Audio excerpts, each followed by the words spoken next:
Hello guys, welcome to my YouTube channel current affair.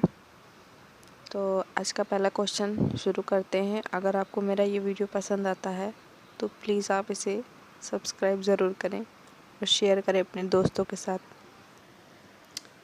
तो पहला question शुरू करते हैं। कोरोना वायरस के सभी मरीजों के ठीक होने की घोषणा किस राज्य ने सबसे पहले की है? तो इसका आंसर है गोवा। तो गोवा के मुख्यमंत्री प्रमोद सावंत ने ये घोषणा करी है। तो इंडिया में सबसे पहला राज्य गोवा बन चुका है। और गोवा के गवर्नर कौन है? सत्यपाल मलिक। डाक कर्मचारियों को ड्यूटी पर कोरोना वायरस से मौत होने पर कितने रुपए मुआवजा देने की घोषणा की है? तो इसका आंसर है 10 लाख रुपए। तो इसका ऐलान रविशंकर प्रसाद ने ट्वीट के ज़रिए किया है और ये बड़ा ऐलान किया है। पोस्ट ऑफिस एम्प्लॉयज़ के लिए बड़ा ऐलान है और ये जानकारी रविशंकर प्रसाद ने ट्वीट करके दिया है। और रविशंकर प्रसाद जो है संचार मंत्री हैं, जिसको इंग्लिश में मिनिस्टर ऑफ कम्युनिकेशन कहते हैं। और कोविड-19 के मद्देनज़र ग्रामीण डाक सेवाओं समेत अगर किसी भी पोस्टल कर्मचारी को ड्यूटी के दौरान मौत होती है तो उन्हें 10 लाख रुपए दिए जाएंगे।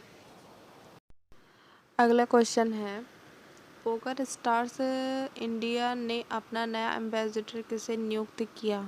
तो इसका आंसर है महेंद्र सिंह धोनी। और इस ऑनलाइन पोकर साइट, ये एक साइट होती है जहाँ से ऑनलाइन एंड्रॉयड चीज़ें मंगाई जाती हैं। गेम्स होते हैं, जो इंटरनेशनल गेम्स होते हैं, वो इस साइट से मंगाई जाती है। और यह भारत पर अपना प्रभाव बढ़ाने के लिए फेमस क्रिकेटर MS धोनी को साथ में जोड़ने का फैसला किया है। और इससे पहले जो एम्बेसडर थे वो नवाजुद्दीन सिद्दीकी थे। और पोकर स्टार्स ग्रुप के स्वामित्व वाला एक ऑनलाइन पोकर कार्ड रूम है और इसे विंडोज़, मैक OS, एंड्रॉयड और iOS के लिए डाउनलोड करने योग्य पोकर क्लाइंट के माध्यम से एक्सेस किया जा सकता है। तो ऑनलाइन जो गेम्स होते हैं, इंटरनेशनल जो गेम्स होते हैं, उनको डाउनलोड करने के लिए ये ऑनलाइन वेबसाइट है, पोकर साइट्स। अगला क्वेश्चन है, आदिवासी नेता सहारे ओरम का निधन हुआ, वह किस राज्य से थे? तो इसका आंसर है उड़ीसा। तो उड़ीसा के वो नेता रह चुके हैं, मंत्री रह चुके हैं जनता एस पार्टी के। अगला क्वेश्चन है, credit rating agency care ratings ने अजय महाजन को कितने वर्षों के लिए कंपनी का नया CEO और MD नियुक्त किया है? तो इसका आंसर है 5 वर्षों के लिए। तो केयर रेटिंग्स के नए CEO और MD अजय महाजन को बनाया गया है। इससे पहले जो MD और CEO थे केयर रेटिंग्स के, उनका नाम है राजेश मोकासी। और केयर रेटिंग्स की स्थापना कब हुई थी? 1993। और इसका मुख्यालय कहाँ है? मुंबई, महाराष्ट्र। अगला क्वेश्चन है, भारतीय रेल का स्थापना दिवस कब मनाया जाता है? इसका आंसर है 16 अप्रैल। 16 अप्रैल 1853 में इसकी स्थापना की गई थी। और एशिया का, मतलब भारत का जो रेलवे है, एशिया का दूसरा सबसे बड़ा रेल नेटवर्क है। और इसका मुख्यालय कहाँ है? नई दिल्ली में। अगला क्वेश्चन है, कोरोना वायरस की वजह से इतिहास में पहली बार किस क्रूड ऑयल की कीमत शून्य से नीचे चली गई है? इसका आंसर है WTI क्रूड। तो WTI का फुल फॉर्म क्या होता है? West Texas intermediate crude oil.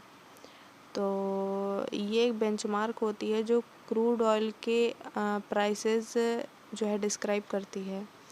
और अमेरिका में क्रूड ऑयल की कीमत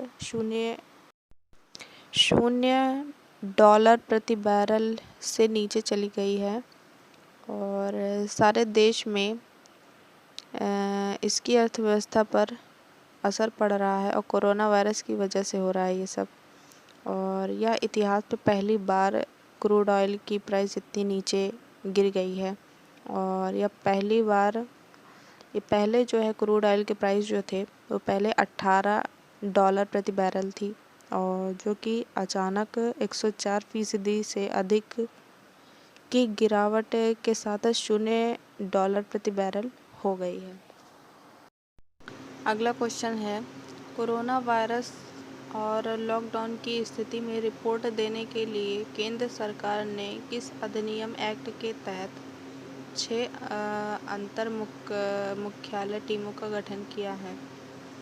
तो इसका आंसर है आपदा प्रबंधन नियम 2005। तो इसका गठन जो है सेंट्रल गवर्नमेंट ने किया है, और इसके तहत जो कोरोना वायरस है अलग अलग स्टेट में जाके उसके बारे में जानकारी लेना और उसकी रिपोर्ट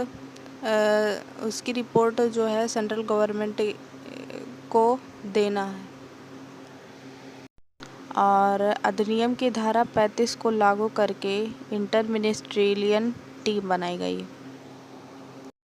अगला क्वेश्चन है, ब्रिटिश अदालत ने भारत प्रत्यर्पण के खिलाफ किस भारतीय भगोड़े कारोबारी की याचिका को खारिज कर दिया है? तो इसका आंसर है विजय माल्या। तो इंग्लैंड और वेल्स की हाई कोर्ट में याचिका दाखिल की गई थी विजय माल्या के द्वारा, और क्योंकि ये भारत वापस ना भेजा जाए इसके बारे में इसने याचिका दाखिल की थी, और इसे इंग्लैंड में ही रहने दिया जाए, तो इसलिए इसने याचिका दाखिल की थी। तो ये इंडिया से भागा क्यों? क्योंकि 9,000 करोड़ रुपए का घोटाला किया था, और इसीलिए ये भारत से फरार है। अगला क्वेश्चन है, IMF की अंतर्राष्ट्रीय मुद्रा और वित्तीय समिति IMSC की वर्चुअल बैठक 16 अप्रैल 2020 में भारतीय प्रतिनिधित्व मंडल का नेतृत्व किसने किया? तो इसका आंसर है निर्मला सीतारमण। तो इनके द्वारा ये किसकी अध्यक्षता में किया गया? तो ये इसका आंसर है IMF की MD क्रिस्टलिना जॉर्जीवा। तो किस बारे में बात हुआ? जो कोरोना वायरस है इससे पूरे देश में सारे देश की अर्थव्यवस्था जो है वो ख़राब हो चुकी है, तो उसी के बारे में चर्चा करने के लिए इसीलिए 16 अप्रैल 2020 को बैठक बुलाए गए थे, जिसका प्रतिनिधित्व निर्मला सीतारमण जी ने किया गया है। ये हमारे वित्त मंत्री हैं, केंद्रीय वित्त मंत्री। और अगर आपको मेरा ये वीडियो पसंद आ रहा है तो आप इसे प्लीज़ सब्सक्राइब करें, लाइक करें एंड शेयर ज़रूर करें अपने दोस्तों के साथ।